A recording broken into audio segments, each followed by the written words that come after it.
for Victor Wembanyama? Same thing I've always been saying, Greeny. I think in 3 years, we'll be talking about him being in the conversation as one of the best players in the game of basketball. Victor Wembanyama has quickly become the most transformative basketball player the NBA has seen in decades.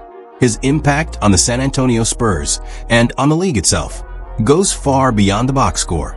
At 7 feet 4 inches, with a rare combination of mobility, skill, and elite basketball IQ, Wemby entered the NBA at just 19 years old and immediately delivered numbers that rivaled what some of the greatest big men in history put up in their prime years. In his rookie campaign, he averaged 21.4 points, 10.6 rebounds, 3.9 assists, and a jaw-dropping 3.3 blocks per game. Those stats alone placed him in elite company. But what truly set him apart was how his presence directly shifted the game itself. When Wembanyama was on the floor, opponents shot 8.2% worse at the rim, a staggering drop that showcased not just rim protection, but psychological intimidation. Teams literally changed their offensive schemes, avoiding the paint altogether and being forced into uncomfortable perimeter-heavy play. And his influence wasn't just on defense. The Spurs' offense looked like two completely different teams depending on whether he played. With Wemby on the court, San Antonio posted an offensive rating of 118.4, a figure that would have led the entire NBA. Without him, they cratered to 106.2. That 12-point swing per 100 possessions is the kind of impact reserved for generational superstars. Unlike traditional big men who needed years to develop strength and timing, Wemby adjusted almost instantly. By his second season, before being sidelined by a deep vein thrombosis issue, he had already raised his scoring to 24.3 points per game while improving efficiency and adding new weapons to his offensive arsenal. Victor Wembanyama isn't just the future of the Spurs. He's actively redefining the game of basketball. Victor Wembanyama didn't just elevate his scoring in year 2. He unveiled an entirely new dimension to his game. His mid-range jumper became reliable. His three-point shooting remained consistent at volume. And on defense, his dominance only intensified. The results were staggering.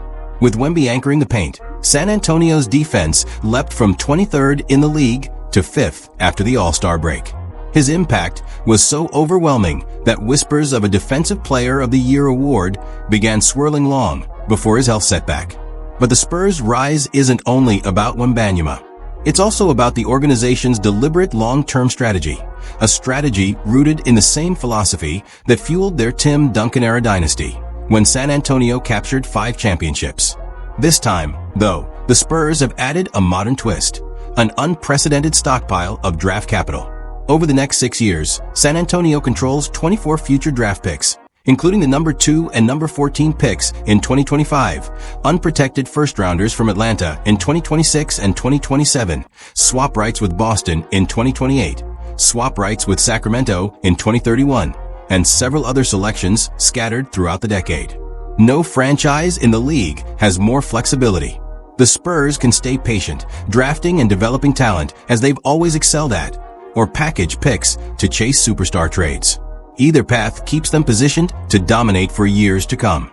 And their young core is already taking shape. Alongside Wemby, the Spurs landed De'Aaron Fox, whose lightning-quick speed and playmaking set a relentless offensive tempo. Then came Stephon Castle, the number 4 overall pick in 2024, who immediately validated his selection by winning Rookie of the Year. Castle's versatility, creating shots, defending positions 1 through 4, and thriving in any lineup, has already made him indispensable. The Spurs' next big addition is expected in 2025, Dylan Harper, the projected number 2 pick. A guard often compared to a young De'Aaron Fox, but with more size and refined playmaking instincts, Harper averaged 19.4 points, 4.6 rebounds, and 4 assists in college, while shooting 48% from the field and 33% from 3. His ability to thrive off the ball, cutting, spotting up, and making decisive plays, makes him a perfect fit next to Wemby, who constantly draws double teams. With Wembanyama, Fox, Castle, and Harper, San Antonio already has one of the most talented young rosters in the NBA. But make no mistake, their ambitions go far beyond simply developing talent. Armed with assets, they've been tied to trade rumors involving some of the league's top players. One intriguing name is Trey Murphy III from New Orleans, a 6 feet 9 inches forward averaging 21 points while shooting 38% from 3, Murphy is the type of two-way player who thrives in a Wemby-centered system. His shooting would punish defenses collapsing on Wemby, creating endless open looks.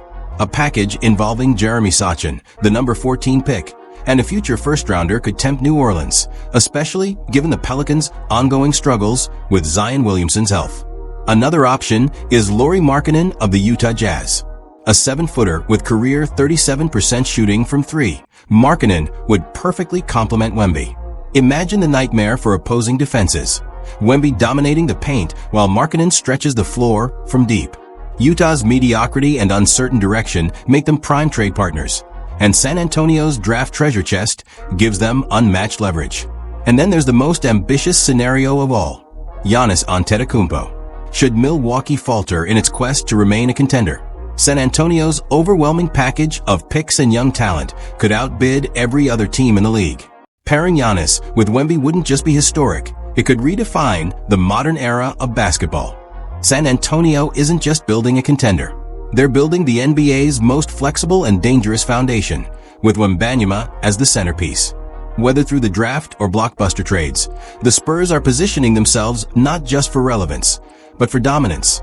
And Wemby's rise has turned their vision into a very real, very frightening possibility for the rest of the league. A front-court pairing of Giannis Antetokounmpo and Victor Wembanyama wouldn't just be dominant.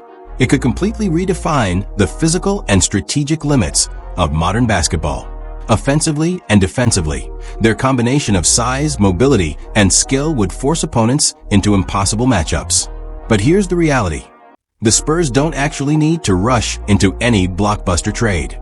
Their foundation is already strong enough to project them as a 45 to 48 win playoff team by 2025. With continued health and natural growth, San Antonio could realistically ascend to Western Conference elite status before even dipping into their treasure chest of draft capital. Patience is the Spurs' weapon. Their approach is strategic, waiting for rival franchises to hit financial walls or roster limitations, then swooping in at the perfect moment. This is the classic predator-prey model in NBA team building. San Antonio doesn't chase, they wait. And when the opportunity comes, they strike with overwhelming resources. What makes this possible is culture, the Spurs' eternal bedrock. Under Gregg Popovich, San Antonio became synonymous with discipline, unselfish play, and maximizing talent through carefully designed systems. That legacy continues under new head coach Mitch Johnson, supported by a front office steeped in Popovich's philosophies. But unlike in past eras, they aren't trying to mold Wembanyama into the next Tim Duncan. Instead, they're embracing his uniqueness. The goal isn't for him to be another Duncan or Robinson. It's for him to become the first true Wembanyama, a once-in-a-generation blend of rim protection, perimeter skill, and guard-like mobility wrapped in a 7 feet 4 inches frame. And the Spurs' developmental history proves they can deliver.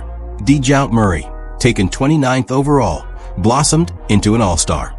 Derek White, also drafted 29th, evolved into a championship-caliber guard in Boston. Devin Vassell, picked 11th, has become one of the league's premier 3 and D wings. And of course, Stephon Castle, selected 4th in 2024, has already validated his billing as a franchise cornerstone. These cases demonstrate that San Antonio doesn't just draft talent. They refine and transform it into greatness. Now armed with an unprecedented stockpile of picks, they're positioned to scale this formula bigger than ever. The numbers only amplify Wemby's transformative effect.